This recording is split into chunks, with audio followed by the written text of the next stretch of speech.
สวัสดีครับทำวิดีโอได้ไหมขอบคุณมากครับ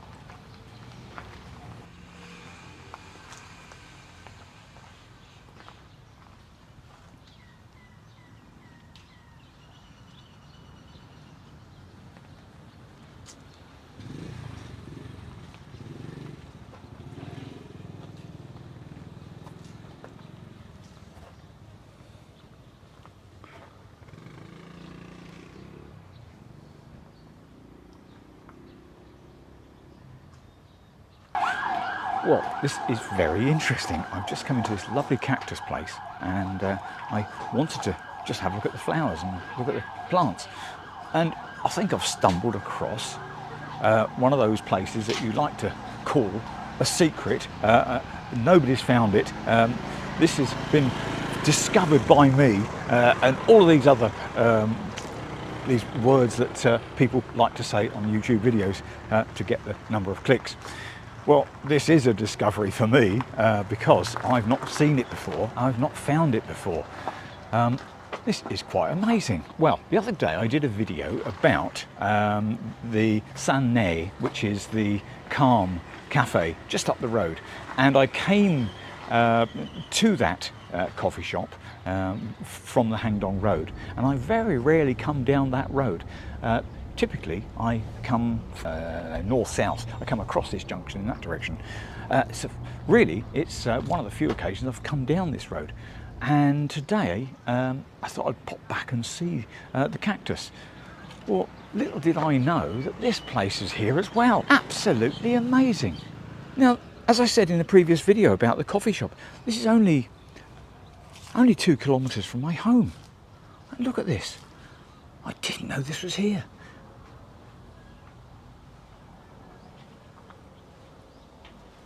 Wow.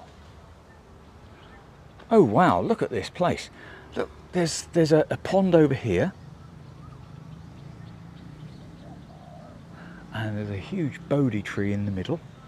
So this is a significant temple because it has a Bodhi tree in it. And look at this, it's got a vihara there. Let me step on something that's dry. We've had a lot of rain this last couple of days. Wow, look at that. And there's more over there, look. Oh wow, it goes all the way through.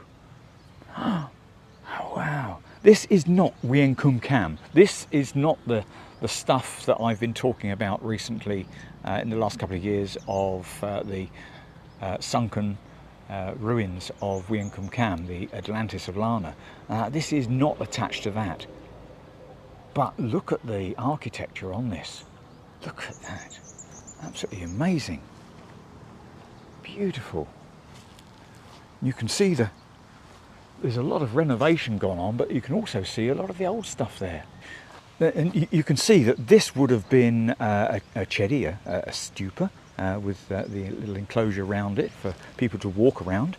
And then you've got the typical little altar at the back between the actual Vihan here and the chedi. So you'd have had this place where people would have made offerings and paid their respects to the chedi that's here. And of course chedi would have held relics of significant people in their time. And here is this wonderful vihara. Look at this brickwork here. Now, this is telling. This is very telling. There's been some renovation, obviously, but one can see that there's some original stuff here too. Wow, look at that. Over there, look, there's stucco on the side, or hopefully I'm saying that right, it's stucco rather than just recent cement. Well, hopefully Jiao Ti will be okay with me coming up here, and I'm coming up onto the entrance terrace, and this would have had a doorway here with the pillars holding a significant roof above. Maybe there would have been a large Buddha on here. Yeah, a large Buddha statue on the end here, and then outside, beyond that, the stupa, the chedi at the back. So we would have had a a huge statue here. Well, anybody that's followed my channel for any time would know that I'm passionate about the old Lanna, what went on before Chiang Mai. Chiang Mai was christened, it was actually constructed in 1296-ish by King Mengrai, and on his journey down from Chiang San, he did the loop around through what we know today as Lampun, Haripunchai, and then he came up to create the administration area of the Lanna Kingdom to be at Wienkum Kam, and that's just about 5-6 kilometres over there. And this, well, who knows, was this at that time as well? I don't know, I haven't seen a sign yet. But I'm fascinated by that history of that time, the people that went before. And secondly, I'm fascinated as to why the people of today don't respect it enough. And by the look of it, people are respecting this quite well because they've cut the grass recently, and they've preserved it as best possible, I guess. But much of this would have been buried over time by silt from the river's constant flooding over the centuries. Let's go and have a look over here. Yeah, well, the water, the ground is quite waterlogged here, where we have the very heavy rain the last couple of days, and it's just sitting in the ground. Let's go along here. Well, hang on a minute. These are very indicative of something quite special. Yes, I do. Yes, I believe so. Well, these are Sema stones. These stones here, there should be 8 of them on the outside, and typically there would then be one buried in underneath the statue in there that would have been the 9th one. But here, at each corner, we would typically see these Sema stones, which are the rectangular demarcation of a very sacred building, and these would surround an ubosot. So here we've got this one here, which would, maybe it's been displaced, maybe it used to be at the front. So we've got in sight, we've got one, we've got one at the far end there, 2, 3, which would have been here, and then on the opposite side we'd had the other corners and the middle of the building as well. Ooh, they've put some cement and some bricks around this one, look, to make it to maintain it, to keep it pristine as possible. Can't see the corner here, and oh, here's one. Look, there's the final one. Here's the 8th one at the back. I'm seeing here, this is stucco, this white stuff, so therefore that would have been plaster on the outside of the building, so the outside dressing. But look underneath that and you will see small bricks. These are smaller sized bricks. They're thinner, and they're also shorter, so they're not as long. So you've got, for instance, as a reference, you've got these 2 here, and then you look at this one, and this one is much bigger. So this one and these 2. And then all the way along the wall here, these are bigger ones, look. And you've got concrete on top. So it's not necessarily stucco plaster. Oh well. So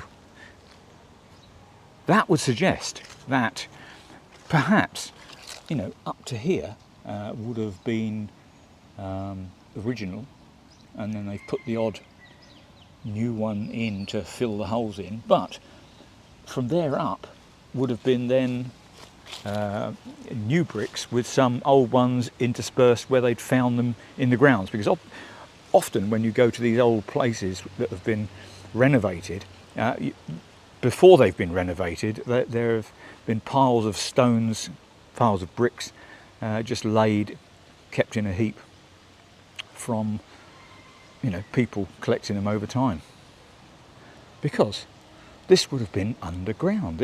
All of this would have been buried under silt about a metre of silt over the years would have been built up by the look of it, and kept everything. Oh, it's even higher over this side. Look, so you've got this change of bricks here. Look, where the older bricks are here, the thinner ones, and then you've got the newer ones at the top, and that's true all the way through there. Look, yeah, and I wanted to call that wall plaster, but I'm wondering whether I can now, because some of it looks over old. But on this side, it looks as if it's over old bricks. So you know, these are old bricks, aren't they? So maybe this was the old rendering on the wall. Yeah. Well, this is good. This is intact. So got old brick, old brick, old brick, old brick. Yeah, it could be the rendering on the wall. Hopefully I'm right there. But this is a great find of an ubosot. So this must have been a very special temple. Well, it was, obviously, because it's so huge. Absolutely huge. And when we look over the far side there, you can see the gate on that side. And these buildings are going this way. So we've got the temple, stupa, that other Sala temple building over there, and this building I don't know what that is, that's facing that way. So there's east entrance. So this is typical for most Lanna and Thai temples to have an east facing entrance, but that gate there should be up there, should be in the north, but it's not. Sorry, it should be in the west or the east, I believe. But no, it's not. It's on the north. So there's something slightly weird here. Yeah. Wow. Well, something else I've just spotted up here. If I can go up here, as long as the spirits don't mind me climbing these steps. They're new bricks, so I'm not treading on old stuff. But that back wall there, that's new brick. You can see the size of the bricks they're big. But these ones here, these are small. So therefore, there was a structure in here that toppled over, or it's been a store of bricks, I don't know. But these are old. There's an old store, an old heap of bricks there. Maybe wonder what that was. But anyway, this is an ubosot, a small building where ceremonies would have been performed. A bit unusual.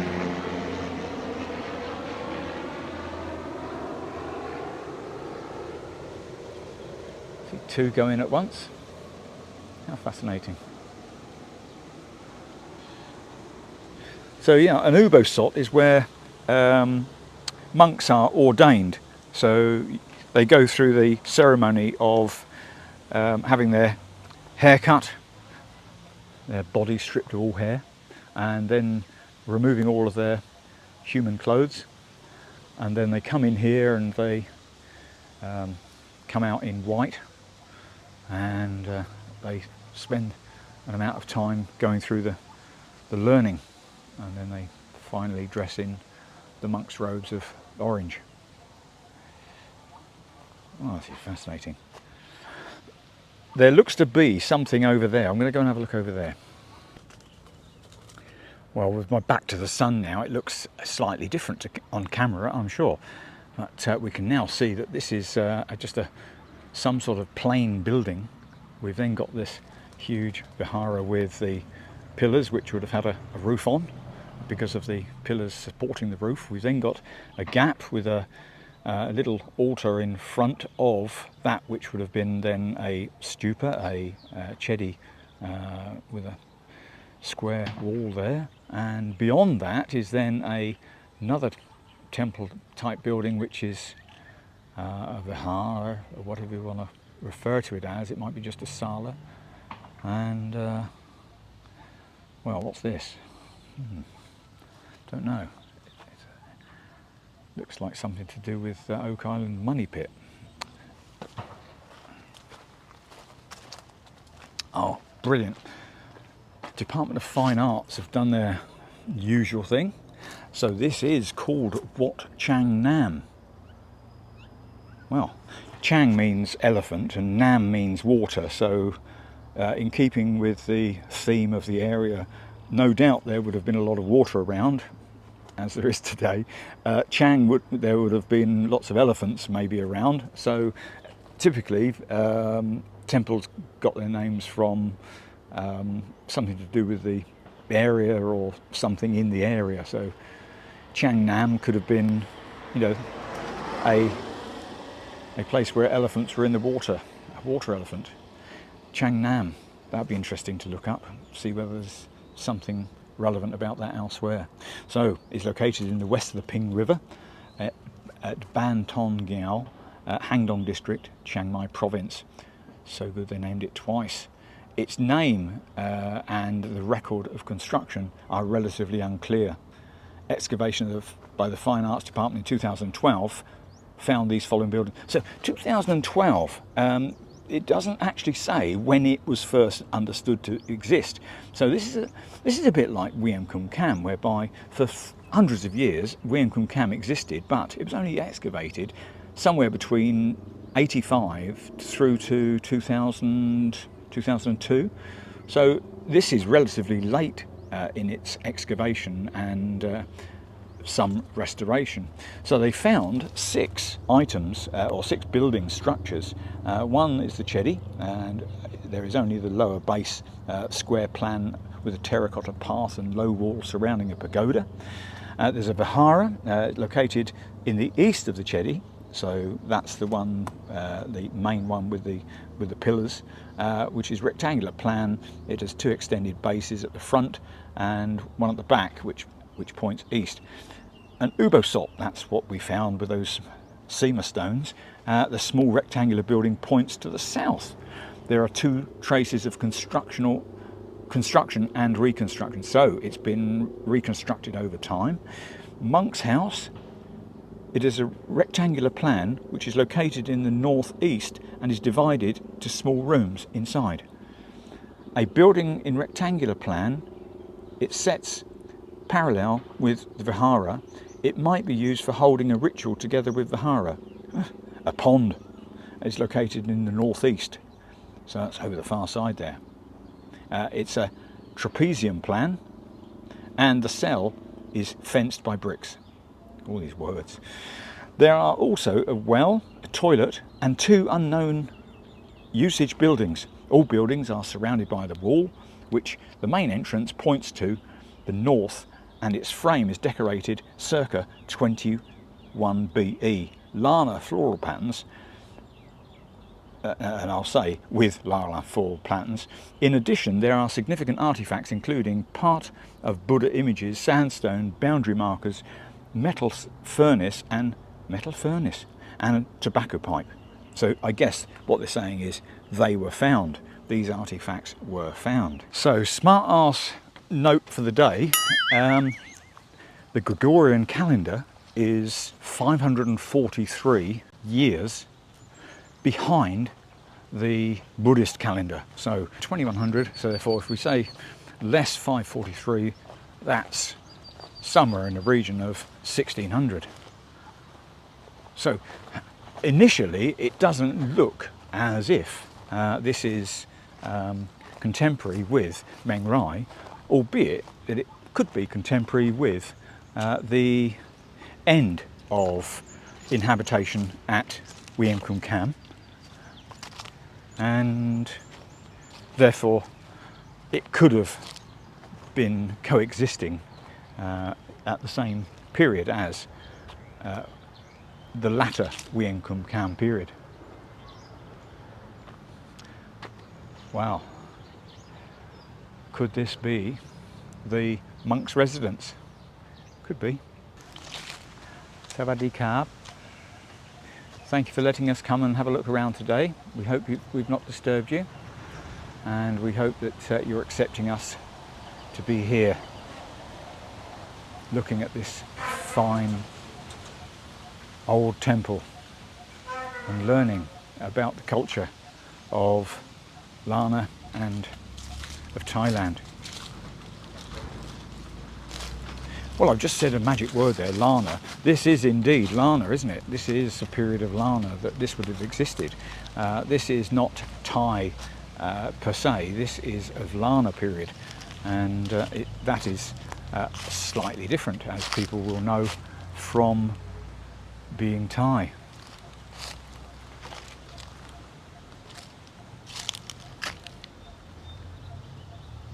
Well, that's the enclosed pond. Now let's go and have a look at some of this detail over here on the gate. And then I'm going to go have a cup of coffee and search the internet for some more information, because this place is fascinating. Wow. Yeah, it's leaning a bit, it's dropping on that side. But look at this stucco here. That is stucco. Now I can say that is stucco. It's not, year 2012 cement. There's a bit of filler gone in there to keep it together, I think, year 2012. But yeah, that's original stucco. Isn't that lovely? You see these bricks, these are new. And some of those behind there are new. Look at the size of them. But then some of them are thin. Oh my goodness me, it's a mess. It's a jumble.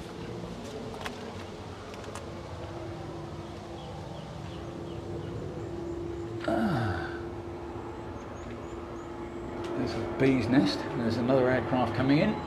Oh look, this is original. You can see the small bricks here, they're much smaller.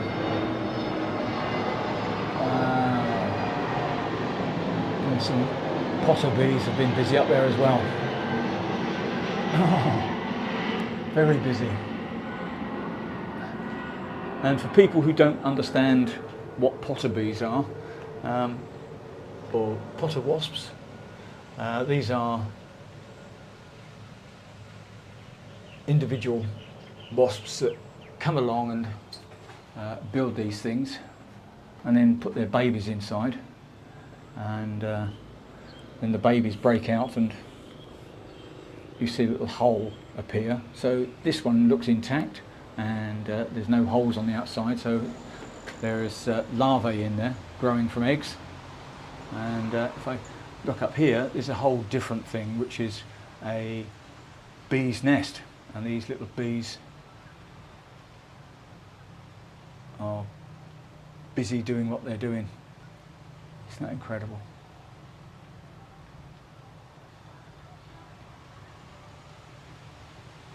Not going to worry them anymore. Well, you can actually see there's some other activity going on here, so bees are in and out of there as well. Yeah, there's some more potter. There's some more potter wasps. You can see the little cells going left to right, and they've impregnated the cell with an eggs, and they'll hatch when they're ready. Well, I'm going to go over there and have a cup of coffee because this is fascinating, and I'm going to check on the internet a bit more about Wat Chang Nam, because it's obviously been looked at by the Fine Arts Department and restored in, or excavated and partially restored in 2012, so there must be something on the internet about it. Perhaps other people have been here as well. I'm so pleased that I found this place because, as I say, it's on my doorstep, and this sort of stuff fascinates me.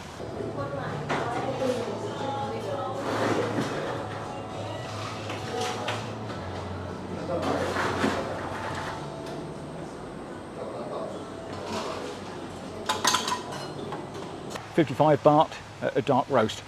Very nice. Yeah, the more I taste it, the more I like it.